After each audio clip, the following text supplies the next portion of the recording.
You know, when I saw that article you sent, the dead internet theory and why the internet is getting worse, I gotta say, I was hooked right away. It's like we all kind of feel it, but we haven't really put it into words. It's a weird one, right? This whole idea that what we see online, like all those posts and videos, might not be as human as we think. Yeah.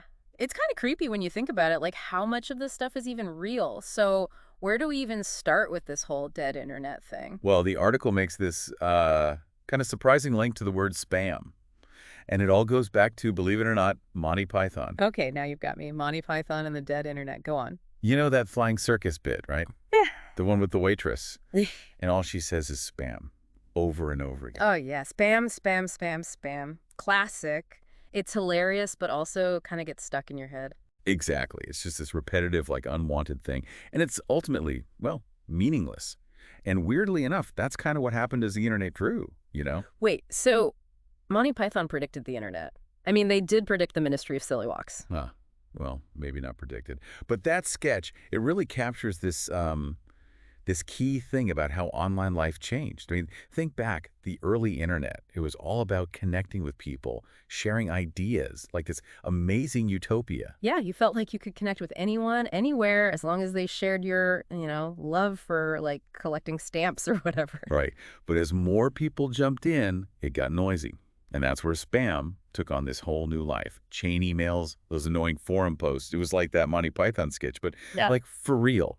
It's crazy how a joke can become like the perfect way to describe something. But it wasn't just about annoying messages, was it? The article said by 2016, over half of all internet traffic was bots, not even people. That's kind of scary. Yeah, it's a big deal. It's like the whole online world shifted. It's not just spam anymore. It's about like who or what is actually behind all the stuff we see.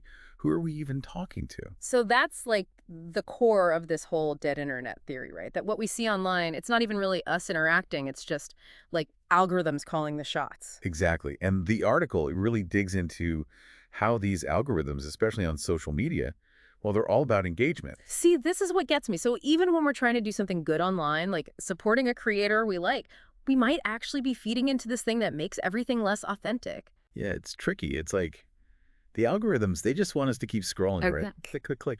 So the stuff that gets the most attention, it takes over. Even if it's not the best stuff or even real, really. So it's not even just about like annoying spam anymore. It's about how the internet itself, like how it's built, it changes what we see and what we make.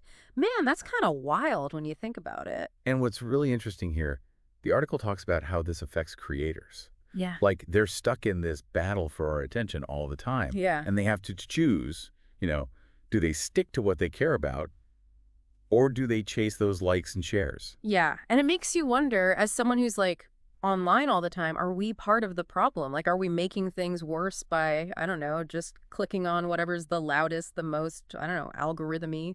It's the big question, right? Like the article asks, are we losing our taste for things that are different, that are real?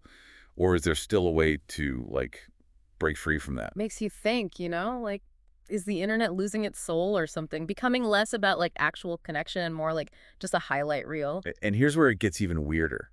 The article brings up generative AI. Okay, hold up. Bots, algorithms, and now AI. This is getting freaky. Right. But AI, it takes this dead internet idea to a whole other level. Yeah. Imagine if like the stuff itself, the content, it's not even made by people anymore. It's made by machines. Okay, wait. AI that can make like content, like robots writing books and stuff. How real are we talking here? Not quite robots wearing glasses yet, but it's getting closer than people realize. Yeah.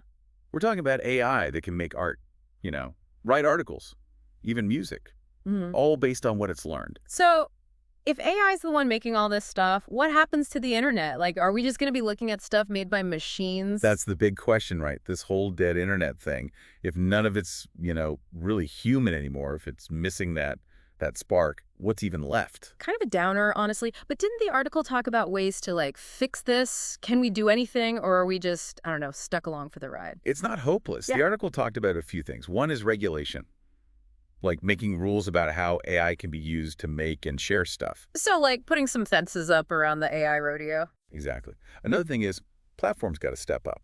Huh. They need to actually promote like real, genuine stuff.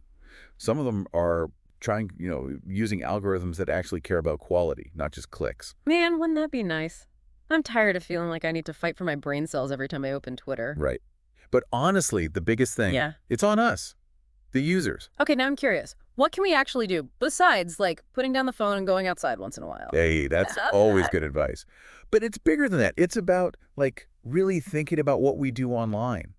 Are we looking for different voices, different ideas? Are we actually engaging with stuff that makes us think?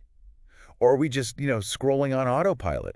It's kind of like choosing to go to that cool little bookstore downtown instead of just ordering from, the giant website. It's about making choices that actually build the kind of internet we want. Exactly. Every click, every share, it's all a vote. We're deciding what the online world becomes. So it's not about ditching the internet completely, but being smarter about it. Mm. Choosing to, like, make it a place where we can actually connect and find stuff that That's matters. the whole point. Yeah. The future of the internet, it's not set in stone.